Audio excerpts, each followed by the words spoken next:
In the world of rock and roll, where sound becomes legacy and distortion becomes devotion, there are moments so searing, so soul-bending, that they carve themselves into the collective memory of millions. And on the evening of Saturday, July 5th, under the darkening skies of Villa Park, one such moment unfolded. Black Sabbath, the godfathers of heavy metal, the architects of thunder, the fathers of darkness and might, played their final note. And in the shadows of that sacred sound, Billy Corgan, frontman of the Smashing Pumpkins, stood among 45,000 souls, bearing witness not just to a concert but to a pilgrimage.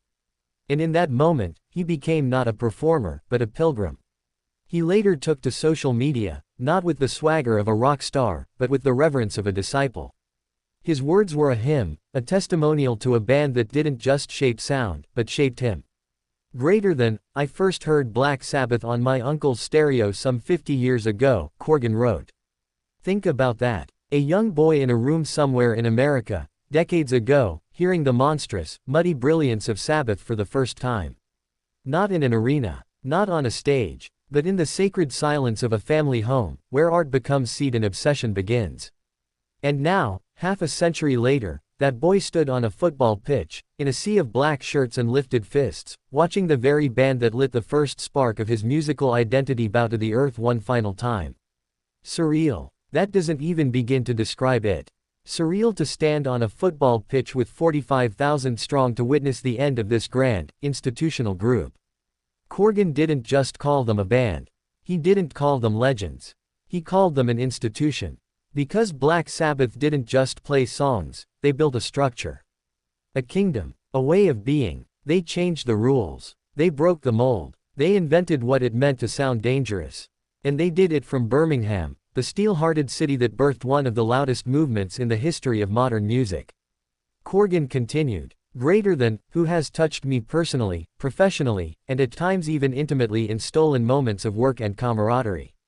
Those words are loaded. Personally, because their sound molded his ears and soul. Professionally, because Sabbath laid the very tracks that Corgan and his generation followed. And, intimately, those stolen moments, those backstage glances, those nods across studios or green rooms, when the universe brings its titans together in silence, in respect, in awe. And in the haze of riffs and roars, Corgan turned his attention to a different architect of the night, Sharon Osbourne. He didn't call her a producer. He didn't call her a manager. He called her the architect.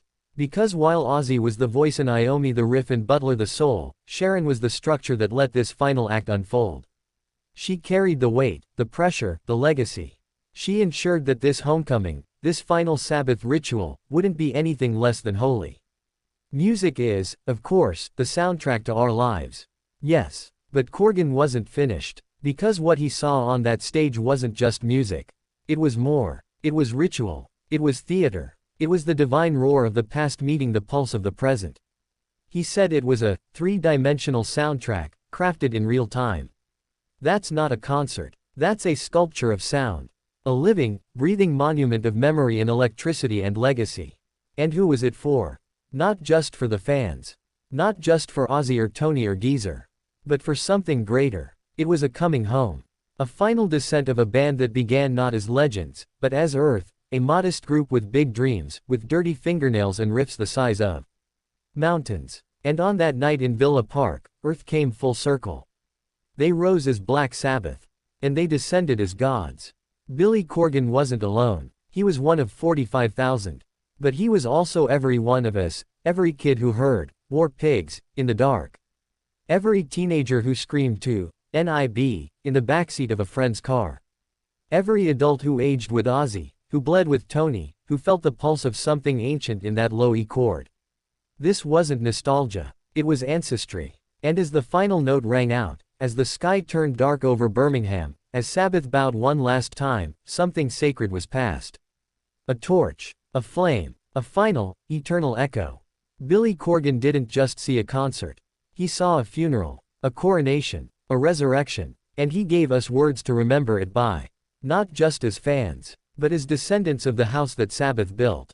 The riff lives on. Forever.